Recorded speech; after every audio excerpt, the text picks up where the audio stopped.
हर का दर्शन कराने वाली हर प्यादा नाम नर्मदा को हम सादर नमन करते हैं। सलिला मां नर्मदा के अथाह और अमृत जल में सदियों से समाधिस्थ कतारबद्ध खड़े ये घाट एक समृद्ध गौरवपूर्ण इतिहास की अमर कथा को कहते हुए आज भी प्रतीत होते हैं। इस धार्मिक एवं पुरातात्विक भगवान शिव की पावन नगरी एवं राजमाता दी अहिल्याबाई होलकर की कर्मभूमि माहेश्वर में आप सभी का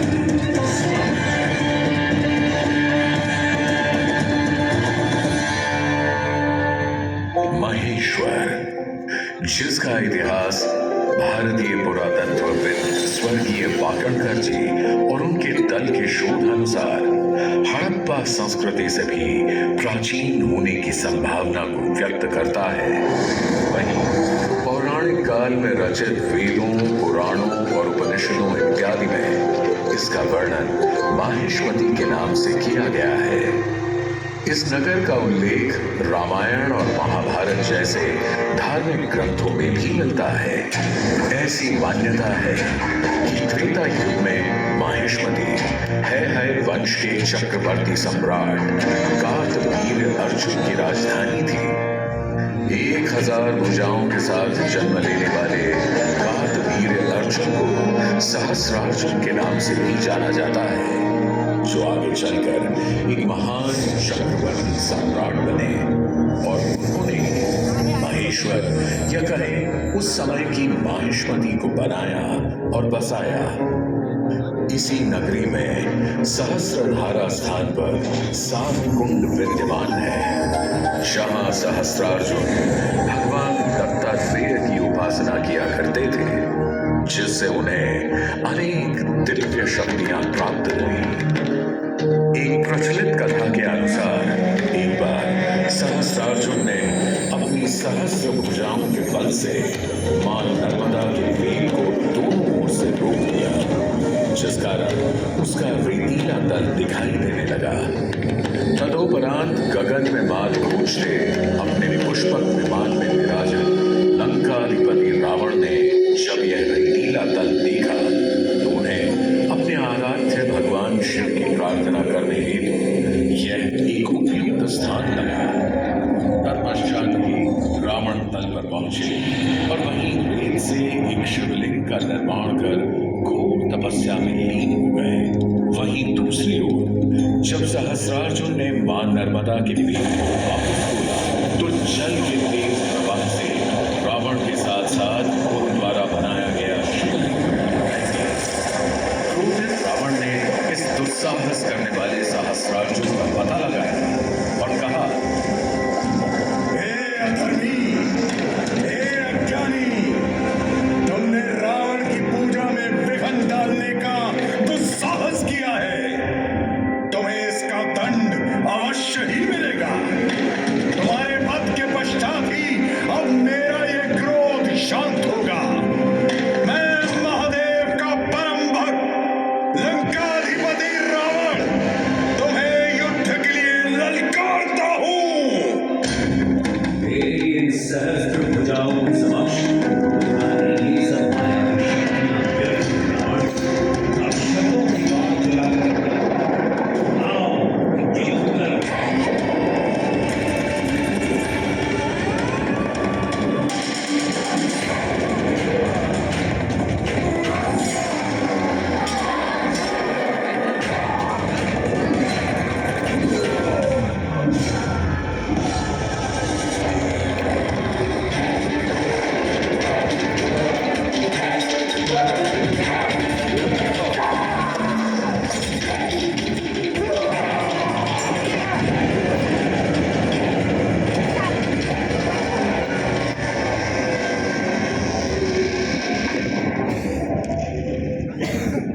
दोनों योद्धाओं में भयंकर युद्ध हुआ।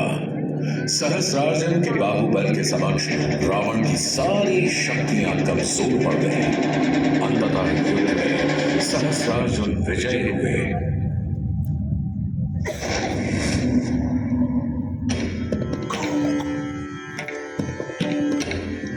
सहस्रार्जुन ने रावण का वध नहीं किया, बल्कि इसी नगरी में बंदी बना लिया। यह मान्यता है कि सहस्रार्जुन की पत्नियां रावण के 10 सर एवं एक हाथ पर दिया जलाया करती थी।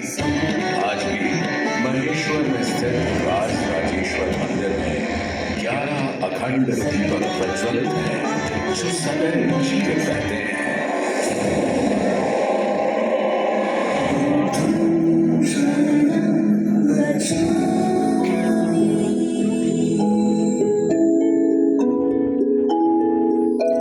एक नए युग का सूर्योदय हुआ, एक ऐसा युग जिसमें एक युवराज ने एक आध्यात्मिक यात्रा कर भिक्षु बनने का सफर तय किया। ये युवराज बाद में महात्मा बुद्ध कहलाए। उनके असंख्य अनुयायी एवं शिष्य बने, जिनमें मगध साम्राज्य के सम्राट अशोक का नाम भी आता है। सम्राट अशोक के दादा चंद्रगुप्त मौर्य ने लगभग 4वीं शताब्दी ईसा पूर्व में अवंती को जीतकर उसे अपने साम्राज्य का हिस्सा बना लिया था। अवंती उस समय 16 महाजनपदों में एक जनपद था, जिसकी 2 राजधानी थी, उज्जैनी और माहेश्वरी, यानी आज का महेश्वर। माना जाता है कि तभी से ये क्षेत्र प्रारंभिक बौद्ध धर्म और जैन धर्म का केंद्र बन गया। सम्राट अशोक ने धर्म के प्रचार प्रसार करने कई स्तूप और विहार बनवाए, जो बौद्ध धर्म की परंपरा का हिस्सा बने। इस समय से तो बाघ देखने को मिलता है। महेश्वरी के महाराजा सुबंधु द्वारा 416-17 ईस्वी का एक ताम्रपत्र शिलालेख, जिसे आधुनिक महेश्वर के रूप में पहचाना जाता है, इस विहार के लिए अनुदान की बात करता है। ऐसा भी मानना है कि 10वीं ईस्वी तक बौद्ध धर्म के पतन के साथ गुफाओं को संभवतः त्याग दिया गया था और बाद में ये गुफाएं इस क्षेत्र के बाघों का निवास स्थान बन गई, इसीलिए इन्हें बाघ नाम मिला। समय का पहिया निरंतर चलता और कई 100 वर्षों न जाने कितने ही राजवंश आए और चले गए, लेकिन महेश्वर का अस्तित्व सदैव जीवित ही रहा। कई सदियों बाद महेश्वर एक बार फिर रूपांतरित हुआ, जब सन 1767 में राजमाता देवी अहिल्याबाई होलकर ने इसे अपनी राजधानी बनाया। सादगीपूर्ण जीवन का प्रतीक माने जाने वाली देवी अहिल्याबाई ने शाही सिंहासन पर ना गए राजगद्दी से अपना शासन चलाया। उनका जीवन बड़ा अनुशासन प्रिय था। वे योग, ध्यान, पूजन, राज दरबार के कार्य निश्चित समय पर संपादित करती थी। अपनी प्रजा के उद्धार के लिए लोक माता देवी अहिल्याबाई होलकर ने शंकर अजने वरुण यानी श्री शंकर के आदेशानुसार की शाही मोहर के साथ ही अपना प्रशासन किया।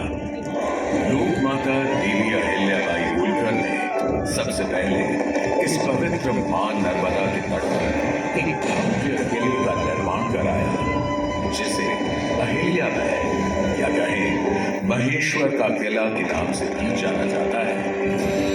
प्राचीन भारतीय निर्माण कला, युद्ध कौशल और रक्षा नीति का एक उत्तम उदाहरण ये किला लगभग 2 वर्ग किलोमीटर के क्षेत्र में फैला हुआ है। इस किले के वर्तमान स्वरूप में छोटे बड़े 5 मुख्य द्वार, बड़े दरवाजों पर द्वारपालों के कक्ष, नियमित अंतराल पर 20 विशाल बुर्ज शामिल हैं। अहिल्या द्वार से सीधे एक सड़क अहिल्या महल की ओर जाती है, जिसे राजवाड़ा कहा जाता है। महल के भीतर ही लोक माता अहिल्याबाई होलकर का प्रार्थना कक्ष भी स्थित है, जिसे देव पूजा के नाम से जाना जाता है। देवी अहिल्याबाई का जीवन भक्ति भाव से परिपूर्ण था। वे प्रतिदिन शिवलिंगार्चन करती थी। आज भी राजवाड़ा में पार्थिव शिवलिंग पूजन किया जाता है। पुण्य श्लोक देवी अहिल्याबाई होलकर की धर्मपरायणता का पता इस बात से भी चलता है कि उन्होंने नर्मदा परिक्रमा वासियों के लिए सदा व्रत एवं ठहरने की व्यवस्था, संस्कृत पाठशाला, योग शिक्षा को बढ़ावा, सांस्कृतिक गतिविधियां एवं व्यापार को बढ़ावा देने हेतु अनेक कार्य किए। उन्होंने न केवल काशी में नर्मदा के शिवलिंग नर्मदेश्वर की विश्वनाथ के रूप में स्थापना कर मंदिर का जीर्णोद्धार कराया, बल्कि माहेश्वर में ठीक काशी जैसा ही विश्वनाथ मंदिर का निर्माण भी करवाया। इसी कड़ी में उन्होंने महेश्वर में स्थित जगन्नाथ जी के मंदिर के समक्ष पश्चिमार्थ विप्र वीर भगवान परशुराम के सुंदर विग्रह युक्त प्राचीन मंदिर का जीर्णोद्धार भी करवाया। ऐसी मान्यता है कि पौराणिक नगरी महेश्वर भगवान विष्णु के अवतार विप्र श्रेष्ठ भगवान परशुराम की तपोस्थली रही है और आज भी श्रद्धालुओं द्वारा उनकी पूजा अर्चना का क्रम नियमित रूप से चलता है। हिमालय की गोद में स्थित केदारनाथ एवं बद्रीनाथ ज्योतिर्लिंग से लेकर दक्षिण में समुद्र तट पर स्थापित रामेश्वरम ज्योतिर्लिंग तक देवी अहिल्याबाई ने अनेक निर्माण एवं जीर्णोद्धार के कार्य करवाए। उन्होंने ओंकारेश्वर, त्रयंबकेश्वर, जगन्नाथपुरी, उज्जैन, द्वारका, पुष्कर, नासिक आदि पूरे भारतवर्ष में मंदिरों के जीर्णोद्धार एवं निर्माण कार्य के साथ साथ अनेक घाटों, बावड़ियों एवं धर्मशालाओं का निर्माण कार्य भी करवाया। अपनी प्रजा की हर संभव सेवा करने के बारे में सोचती रहती राजमाता देवी अहिल्याबाई होलकर को एक रात उनकी बहू कृष्णाबाई ने कहा, माँ साहेब, आप अभी तक सोई नहीं? ऐसी क्या बात है जो आपको इतनी देर रात विचलित कर रही है? नहीं नहीं, ऐसा कुछ नहीं। हम तो बस कुछ नए कानून लाए हैं जिनसे स्त्रियों के अधिकार सुरक्षित हो सके। अब हमारे राज्य में विधवाओं को पति की संपत्ति तथा पुत्र को गोद लेने का अधिकार मिल सकेगा। इसके अलावा न्यायपालिका को मजबूत करने के लिए राज्य में नियमबद्ध न्यायालयों का निर्माण कराया जाएगा। ये तो प्रजा के लिए बहुत ही अच्छा होगा माँ साहेब। पर माँ साहेब, आपने सुरक्षा के विषय में भी कुछ सोचा है? क्योंकि कुछ समुदाय समाज से खुद को अलग समझते हैं। तुम्हारा इशारा मैं समझती हूँ कृष्णाबाई। मैंने विभिन्न समुदाय के लोगों को समाज की मुख्य धारा में लाने का फैसला कर लिया है। मैं उन्हें उनकी पहाड़ी अस्थिरता से हटा ईमानदार किसानों के रूप में बसने के लिए राजी भी कर चुकी हूँ। सुरक्षा की समस्या हल होते ही हमारे राज्य में व्यवसाय में बढ़ोतरी होगी। सुरक्षा के मद्देनजर उन द्वारा महिलाओं की सशस्त्र सेना भी बनाई गई। राजमाता देवी अहिल्याबाई होलकर की नीति अनुसार सुरक्षा समस्याओं से निवारण होने के बाद महेश्वर में तरह तरह के व्यवसायी एवं कारीगर आने लगे। यह नगर अनेक बुनकरों, मूर्तिकारों एवं कारीगरों का घर बना। महेश्वर का यह क्षेत्र वस्त्र निर्माण का एक सुंदर केंद्र बना और यहाँ निर्मित महेश्वर साड़ियों की सुंदरता तो पूरे भारत में प्रसिद्ध हो गई। सदैव श्वेत वस्त्र धारण करने वाली राजमाता देवी अहिल्याबाई होलकर की पहचान एक विनम्र एवं उदार शासक के रूप में थी, जिन्होंने लगभग 30 साल होलकर वंश का कार्यभार संभाला। 13 अगस्त सन 1795 को वे अपने राज्य एवं अपने प्राणों से भी प्रिय अपनी प्रजा को हमेशा हमेशा के लिए छोड़कर पंच तत्वों में विलीन हो गई। होलकर राज्य में दरबारी पंडित खुशहाली राम ने पुण्य श्लोक देवी अहिल्याबाई होलकर के गुणों का वर्णन करते हुए अहल्या कामधेनु नामक ग्रंथ भी लिखा, जो देवी अहिल्या कामधेनु के नाम से प्रसिद्ध है। राजमाता देवी अहिल्याबाई होलकर के कुशल नेतृत्व एवं सैन्य प्रतिभा ने आने वाली पीढ़ियों को प्रेरित किया। 19वीं शताब्दी के शुरुआती दौर में राजवंश से ही महाराजा यशवंतराव होलकर ने ब्रितानी हुकूमत के खिलाफ जंग छेड़ दी। उन्होंने भारतवर्ष के सत्ताधारी राजाओं को एक छोड़ अंग्रेजों को भारतीय संस्कृति से खदेड़ना शुरू कर दिया। महाराजा यशवंतराव होलकर की बहादुरी और सटीक युद्ध रणनीतियों से भयभीत हो अंग्रेजी अफसर चार्ल्स मेटकाफ ने भी ब्रितानी हुकूमत को दिए अपने एक पत्र में लिखा, I am compelled to feel that we are disgraced and Holkar is the prevailing power in Hindustan. अंग्रेजों के अलावा मुगल शासक शाह आलम ने भी महाराजा यशवंतराव होलकर की प्रशंसा करते हुए उन्हें महाराजाधिराज राज राजेश्वर आलीजा बहादुर की उपाधि से सुशोभित किया। आजादी की पृष्ठभूमि से आगे चले तो महेश्वर का ये शहर समृद्ध इतिहास, कला, धर्म, संस्कृति एवं पुरातात्विक धरोहरों को संजोए हुए आज भी खड़ा है। अपने धार्मिक महत्व के कारण ये शहर काशी के ही समान भगवान शिव की नगरी है, इसलिए इसे गुप्त काशी भी कहते हैं। प्राचीन माहेश्वरी और भगवान शिव से जुड़ी एक किंवदंती आज भी सुनने को मिलती है। कहते हैं कि त्रिपुरासुर के वध के लिए भगवान शिव ने माहेश्वरी और मां नर्मदा के संगम से एक रुद्र अवतार किया था और अपने दिव्य बाण से त्रिपुरासुर का वध किया। अग्नि की प्रार्थना से भगवान शिव ज्वालेश्वर और कालेश्वर के रूप में दो मंदिरों में आज भी विराजित है। भगवान शिव की ये पावन नगरी ऋषि मुनियों को भी सदा प्रिय रही है। महेश्वर घाट से लगभग 20-30 किलोमीटर दूर मां नर्मदा के तट पर महर्षि दधीचि का आश्रम स्थित है। मान्यताओं के अनुसार ये वही महर्षि दधीचि हैं जिन्होंने मानव कल्याण के लिए देह त्याग कर अपनी रीढ़ की हड्डी देवराज इंद्र को दान दी। उनकी इस रीढ़ की हड्डी से वज्र अस्त्र बना, जिससे वृत्तासुर राक्षस का विनाश हुआ और तीनों लोकों में पुनः धर्म की स्थापना हुई। धर्म की बात हो तो महेश्वर ही वह स्थान है जहां पंडित मंडन मिश्र एवं नर्मदा अष्टकम और सहस्रार के रचयिता जगत गुरु आदि शंकराचार्य के बीच शास्त्रार्थ हुआ एवं सनातन धर्म को एक उत्तम दिशा मिली। यहाँ लगभग 25 छोटे बड़े घाट हैं जिनका अपना ही एक महत्व है।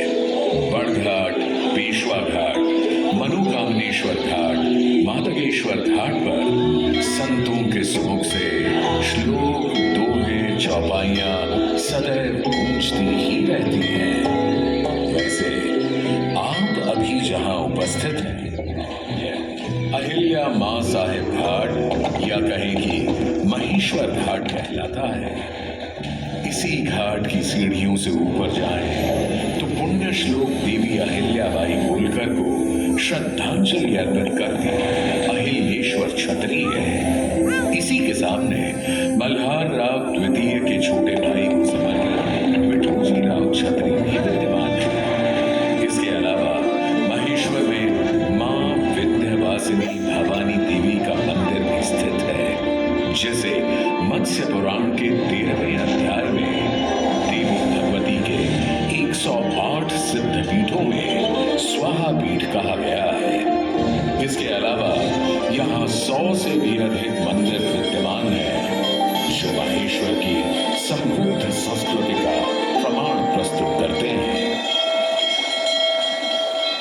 महेश्वर तीर्थ यात्रियों और पर्यटकों दोनों को अपनी ओर आकर्षित करता है।